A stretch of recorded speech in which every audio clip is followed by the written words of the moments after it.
vabal ajal võtan vähe chillimat. Respekt. Pange vähemalt see must kinni. Saku, Eesti suusatiimi fänn. On nime hea, suusad alla, see on mäe peal libiseb ja tõusul peab. Teiste maitses nüüd ei saa hoolida, uusi radu proovin ma. Ja lund sai oodatud lausa igavik, millist aranud on suusapaavik. Teiste maitses nüüd ei saa hoolida, uusi radu proovin ma. On nime hea, suusad alla, see on mäe peal libiseb ja tõusul peab. Teiste maitses nüüd ei saa hoolida. Eesti esimene internetipõhine spordikanal Sport TV alustab 2011. aastal täisprofessionaalsete telesaadete ja otseülekannetega. Esimeseks telesaateks on meil Suusahullude projekt, mis valmib koostöös mittetulundusühinguga Suusahullud. Heidame pilgu tänases saates sellele, millega Suusahullud tegelevad.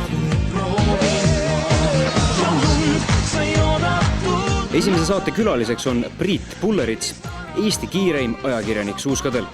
Mehed on nõrgaks muutunud, et ma vaatan, et siin on -3 kraadi väljas, juba topitakse endale memme kalts pähe, et memmekaid on väga palju ilma raja peal. Professionaalseid suusahooldusalaseid nõuandeid jagavad suusavennad.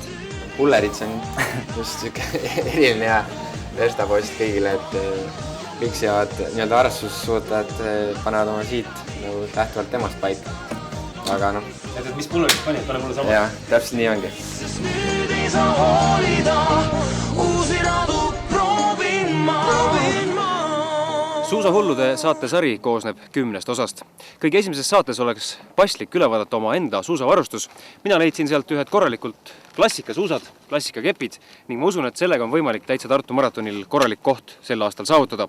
Kuid nüüd oleks paslik minna ühte poodi ja osta ka omale korralik vabatehnika varustus, sest ma tean, et meie esimese saatekülaline Priit Pullerits on väga kõva vabatehnikamees ja temast kavatsen ma sel aastal igal juhul parem olla. Ning Tartus asub selline pood nagu A ja T Sport. Lähme vaatame, mida nad varustuse osas soovitada oskavad.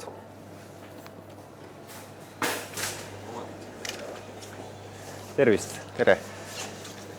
Selline mure on, et vaatasime just üle oma suusavarustuse ja klassikavarustus vist veab see hooaeg välja, aga vabatehnika varustust võib-olla oskate soovitada, et kui nüüd on plaan minna EMT Estoloppet maratonidele, siis millist suuska kõigepealt esimesena soovitaksite?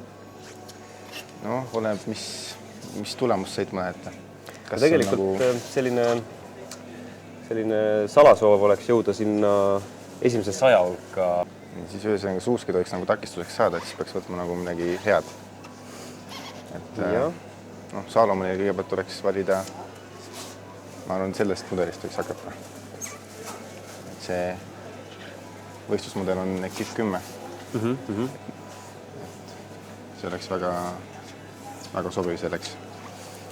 Ma vaatan, siin on kohe esimesena jääb mulle hind silma on 5499, et ega suusavarustus, kas võib öelda, et ega ei ole päris odav lõbu, et selline tippvarustuse komplekteerimine on suhteliselt kallis? Ta on üsnagi kallis, jah, et aga sellest on nagu siuke väga väärt kraam ja kvaliteetne kraam.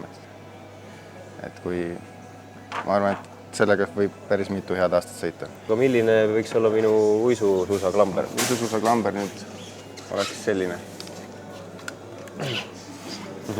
Ta on, kui klassikast ta kinnitab ühe rauaga, siis suusus on 2 rauaga ka siit, et ei ole seda kummi enam. Kui suure eelise see nüüd annab, et ma spetsiaalse selle 2 rauaga klambri võtan? Noh, see suusk ei jää niimoodi lotendama kui kummiga. No kumm ka alguses on hea, aga kumm väsib ära paraku.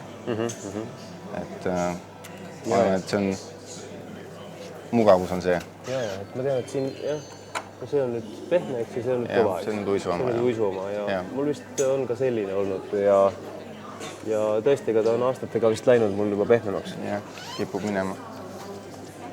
Hästi. Uisusaabast nüüd oleks selline. See nüüd ei ole päris võistlussaabas, et on see klass odavam saabas. Üsna kerge, et sellega ei tohiks jalg ära väsida. Jah, no uisus klass kõrgem sabas või kallim sabas on siis natuke kergem veel. Et tal on seda karbonit rohkem ja natuke jäigem veel. Turub natukene mulle, et võib-olla siit hakkaks nagu külmetama, aga võib-olla ei hakka ka, et tegelikult nagu pool numbrit oleks nagu suuremad. Ma lähen vaatama, ma toon Igaks juhuks 44. võiks 44 ka proovida. Et see on selline omamoodi külma ilma reegel, et ostke saapad pool numbrit suuremad ja siis ei hakka jalg külmetama, et jalg saab saapases natuke liikuda ja sellest on kindlasti külmade ilmadega kasu. Noh, keppidel on erinev see karboni sisaldus. Et mida rohkem karbonit, seda kergem ja seda jäigem kepp. Muisukepp on pikem, mis ta võiks olla nagu jäigem. Okay. Ja näiteks see oleks nüüd nagu Salmoni võistluskepp. 2099 krooni. Ja kas selle suusakepi puhul on nüüd ka mingisugune oht, et kuna mida kergem ta on, et seda kiiremini ta läheb katki? No jah, suusakepid tegelikult ei ole, kui nagu oli suusakepp ei kannata külje pealt lööki, et kui seal maratonidel on just see oht, et sa saad kellegi teise suusaga vastu keppi, et siis see, kui ta on juba pinges ja siis tuleb see löök, siis ta võib minna kergesti katki. Aga kui nagu oma raskusega teda katki suruda on nagu vist väga lihtne ei ole. Suusk, saabas, kepid ja sidemed on 11 596. Et üsna kallis lõbu võib selle kohta öelda? Jaa, on, aga ma arvan, et sellega jõuate ka 100 juurde. Et nüüd võib öelda siis nii, et suusa taha asi ei jää, et siis tuleks trenni minna. Just. Viimane aeg. Suusataja hoiab endast talve, oled sõduraina, püsima pead valvel, tere luuletaja, saade raamat trükki, spordimehed hommikuil teevad 10 kükki, kuule rock'n'rolli, nüüd on õige aeg, tõsta üles käed ja kaelast rebid raeg. Priit, räägime kõigepealt tänasest treeningust. Mis siis sind suusarajal ees ootab, et -10 on väljas ja kavatsed üks tund aega siis suusatada? Ja ma käisin eile ka, eile oli ka -10, aga eile ei olnud tuult ja siis tulid ühed suusatajad, kes siis ütlesid, et oi, et kuidas ma julgen nii tulla, et mul ei ole seda puffi peas ja nüüd paksu dressipükse jalas ja mõtlesin, et ega ma mingisugune hellik ei ole, et ma ennast kaltsu pea pean tegema. Ja et puff on ainult nõrkadele, et kui nagu -20 allapoole ei ole, siis ei ole nagu puffiga üldse nagu mitte midagi teha. Ja mehed on nõrgaks muutunud, et ma vaatan, et siin on -3 kraadi väljas, juba topitakse endale memme kalts pähe, et memmekaid on väga palju ilmad raja peal.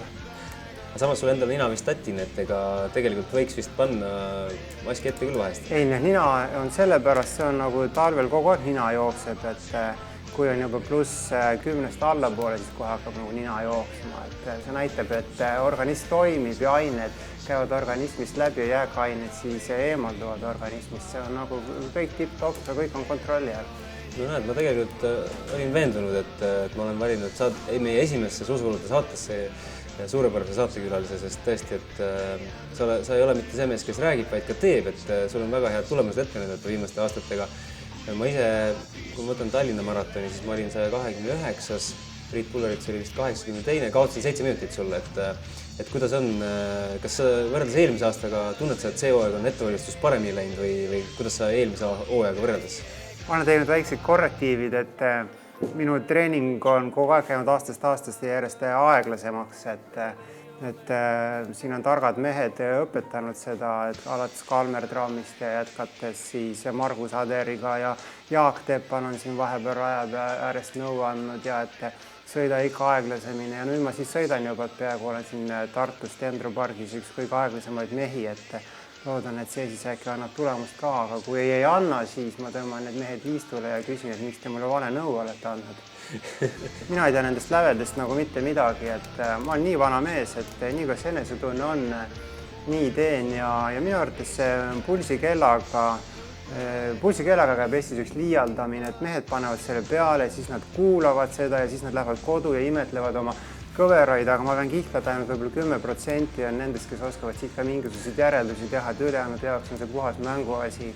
et mina ei ole seda mänguasja tõsiselt endale muretsenud ja viimane EKG näitas ka, et mul on südamega kõik korras, kohustuslikus korras üle õla, nii et ma ütlen, et ei maksa selle pulsikellaga liialdada ja selle ori olla, et kui sa teed maailmatasemel trenni, siis võib-olla küll, aga kes on sellised harrastajad nagu mina, siis kuulake pigem iseennast, mitte mingisuguseid tehnoloogilisi vidinaid, et see loodusest kaugenemine, tehnoloogiale lootmine, see on üle mõistuse läinud ja see on seesama jällegi see puhvi näide ka, et iseennast enam nagu ei kuulata, mis kõrvad või põsed teevad, panen puhvi igaks juhuks pähe.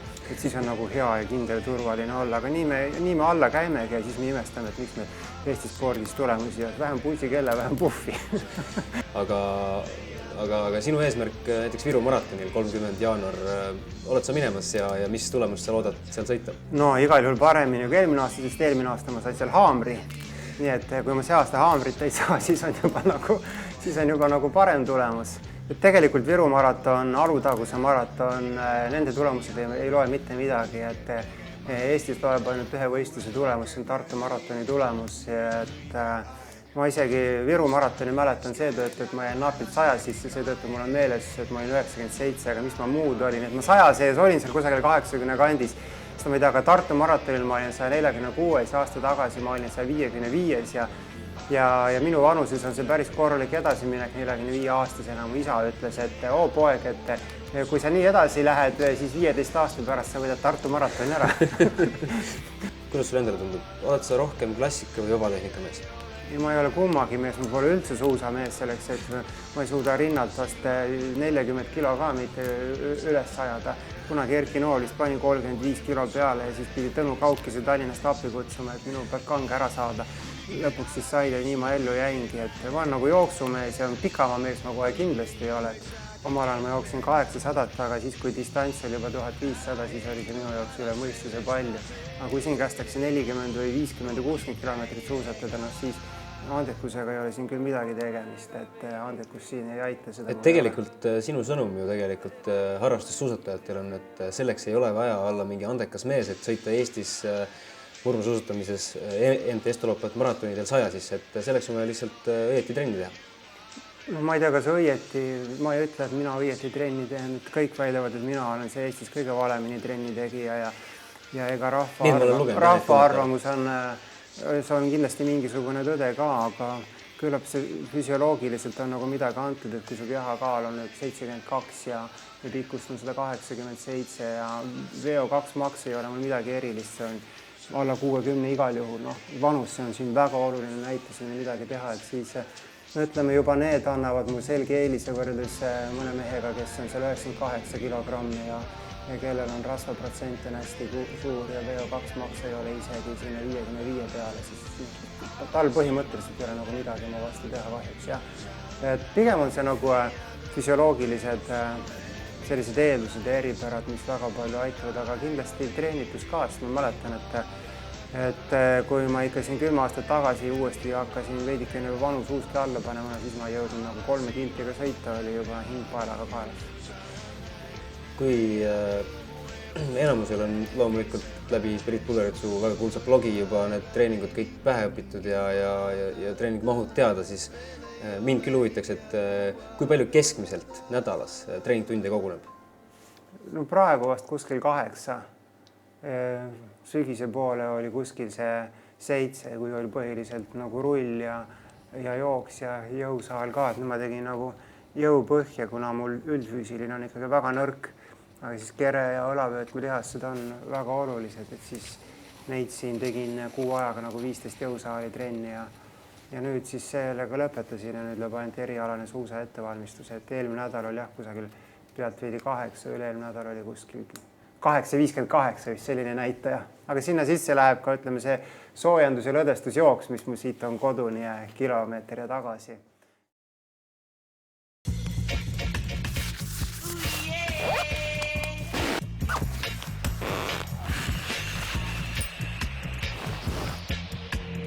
Vabal ajal võtan vähe chillimat.